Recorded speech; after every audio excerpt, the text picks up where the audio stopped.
जो ये दिखाने का लगातार प्रयास कर रही है। और इस जो यात्रा है, जो आज महोत्सव है 75वीं सालगिरह का, उसका भी राजनीतिकरण हो रहा है और तिरंगे को बेचने जैसी बातें हो रही है। जिला कांग्रेस के प्रभारी और कांग्रेस के प्रदेश उपाध्यक्ष महेश्वर चौहान ने ऊना में पत्रकार वार्ता करते हुए बीजेपी पर तीखे हमले बोले। महेश्वर चौहान ने कहा कि बीजेपी आजादी के अमृत महोत्सव का राजनीतिकरण करने का प्रयास कर रही है। उन्होंने कहा कि देश की आजादी से लेकर देश के विकास में कांग्रेस पार्टी का अहम योगदान रहा है। महेश्वर चौहान ने कहा कि कांग्रेस आजादी की 75वीं वर्षगांठ पर सभी जिलों में आजादी की गौरव यात्रा का आयोजन कर लोगों को देश की आजादी में कांग्रेस के योगदान और देश के विकास में योगदान को लेकर जानकारी देगी। आज से लेकर 15 अगस्त तक लगातार पूरे जिला में गगरेट, ऊना और चिंतपूर्णी, कुटलहर सभी क्षेत्रों में हम लोग जाएंगे और इस गौरव यात्रा का जो है कार्यक्रम को संपन्न करेंगे।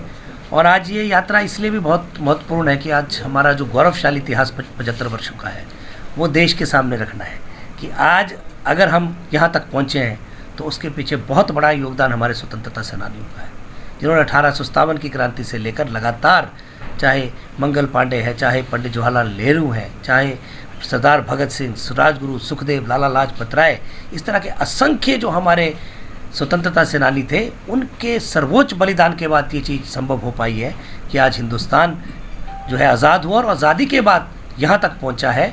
तो उसमें कांग्रेस के नेताओं का बहुत बड़ा योगदान है, जिसको मौजूदा हुकूमत जो है इतिहास को छुपाने का प्रयास कर रही है और ऐसा दिखाने का प्रयास हो रहा है कि जो आज तक 75 वर्षों में हिंदुस्तान ने तरक्की की, वो एक विचारधारा ने जो आज काबिज है वो की है। जबकि इतिहास इसके विपरीत है।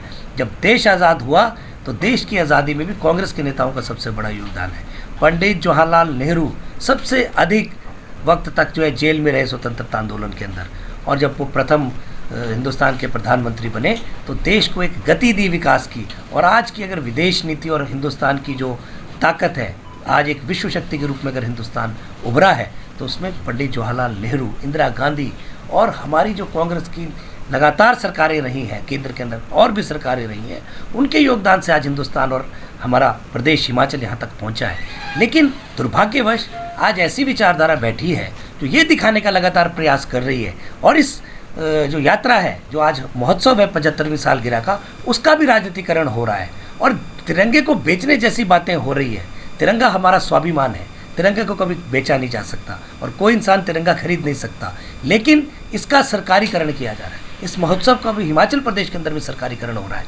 हमारा ये मानना है कि आप सरकार के पैसों पर आप इस महोत्सव को मना रहे हैं और इसको भारतीय जनता पार्टी की मीटिंगों में तब्दील कर रहे हैं।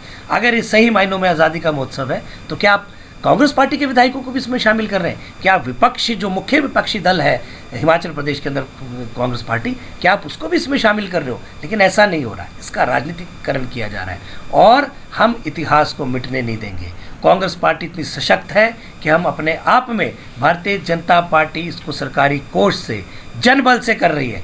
लेकिन हमारी अध्यक्षा सोनिया जी ने फैसला किया है कि कश्मीर से कन्याकुमारी तक जो आज़ादी का 75वां महोत्सव है, देश की आज़ादी की गौरव यात्रा जो है, कांग्रेस जन समर्थन के साथ करेगी और पूरे हर्षोल्लास से हम इसको मनाएंगे और एक एक हिंदुस्तान के वासी को ये बताएंगे कि स्वतंत्रता आंदोलन में कांग्रेस का क्या योगदान है। और उसके बाद देश को अगर आज यहाँ तक पहुँचाए तो उसमें कांग्रेस का क्या योगदान है। भारतीय जनता पार्टी अपने भ्रामक प्रचार से और अपनी राजनीतिकरण की कोशिशों से हमारे बलिदान को, हमारे नेताओं के बलिदान को, स्वतंत्रता सेनानियों के बलिदान को मिटा नहीं सकती।